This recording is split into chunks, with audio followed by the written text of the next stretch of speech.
Now that the previous pieces have been done in terms of going through and describing the situation and developing in the second part we went through the model and we developed a pattern of behavior for a number of variables that we thought were relevant to the situation, and then in the model section we elaborated other aspects that we believed that were relevant, that were interacting, that influenced this situation. It's appropriate before moving on to the leverage and strategy sections to ensure that as best as possible that we haven't made assumptions about certain aspects of the set of interactions that are relevant that are in fact false.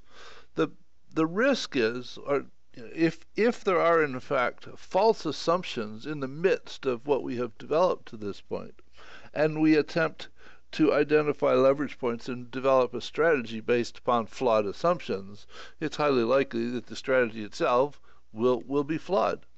So it's essential to do it at this point, and it's also appropriate to do it every step of the process, so that you I mean, it's very easy for us to agree with things that come up that are consistent with what we believe, so we don't question them. Though what we have learned over time that the greatest impediment to our progress is the things that we believe that are in fact wrong. So we have to look at the things that we have developed and ask ourselves, is there in fact a way that this could be wrong, or what would make this invalid?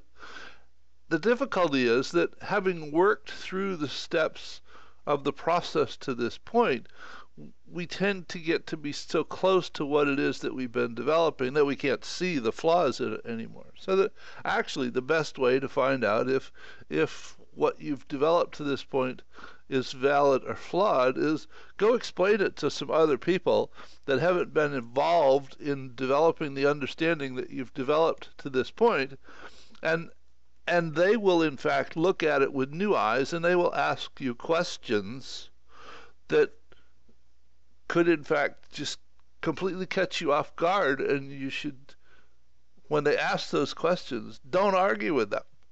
Attempt to understand the basis for why it is that they're asking the questions. You are in fact looking for ways to improve the understanding that you're going to use as a basis for identifying leverage points and developing a strategy.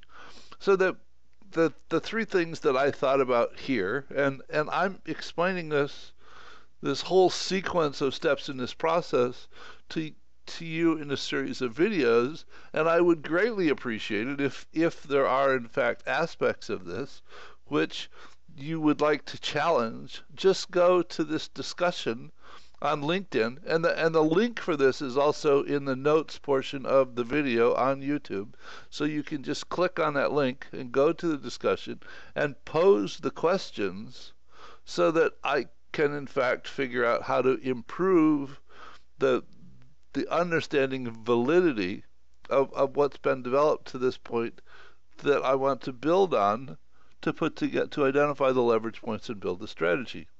Now, the three things that I personally came up when I sat here and pondered it for a while was the customers have talked about there in fact being an economic depression, which is the reason that their business is off, why that they're not actually using as much as they used to.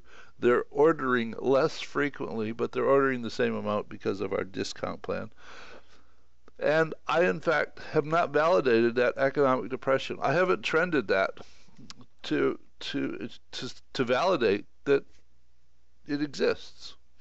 I sort of think that it is, based upon everything else, but it is, in fact, an aspect of this that I just took on faith that it was true.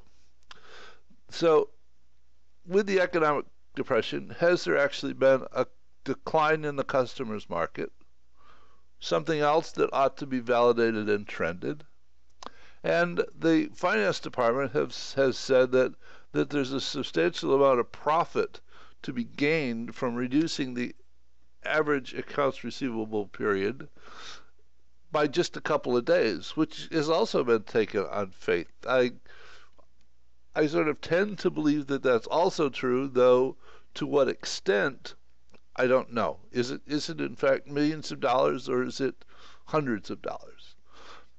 The amount of effort that one should invest in resolving the situation ought to be somewhere consistent with the return on effort, probably. That might be a good idea. So this is a few thoughts on going through and reflecting on what's been developed to this point in the process, and challenging the assumptions, and trying to ensure that you understand that it's a critical aspect of the process that is plugged in explicitly at this point, though is in fact something that one should do at every stage in the process. So every piece that you develop, you should in fact look at it and endeavor to challenge the assumptions that you have made in that stage of the process and not actually thought about them. So thank you very much, and I'll see you in the